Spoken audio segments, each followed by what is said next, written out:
পবিত্ৰ কোৰাণৰ 104 নম্বৰ সূৰাৰ প্ৰথম আয়াতত আল্লাহ তাআলাই কৈছে, দুৰ্ভোগ সেই ব্যক্তি যিয়ে সন্মুখত নিন্দা কৰে আৰু অনুপস্থিতিত পৰনিন্দা কৰে বা গীবত কৰে।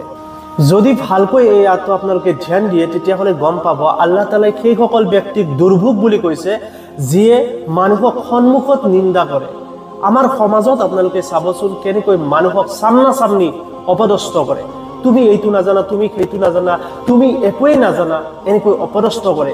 অফিচতে হওক, স্কুল কলেজতে হওক, ঘৰতে হওক, তো এনেকৈ অপদস্থ কৰা দেখিবলৈ পোৱা যায়। তো সেই সকল ব্যক্তি সাৱধান, এই আয়াতৰ প্ৰতি অকণমান নজৰ দিব।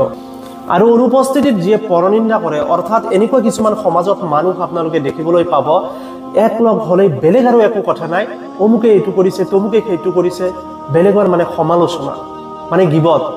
তো আল্লাহ তাআলাই এই সকল ব্যক্তিক দুৰ্ভোগ বুলি কৈছে। এনেকুৱা ধৰণৰ কামৰ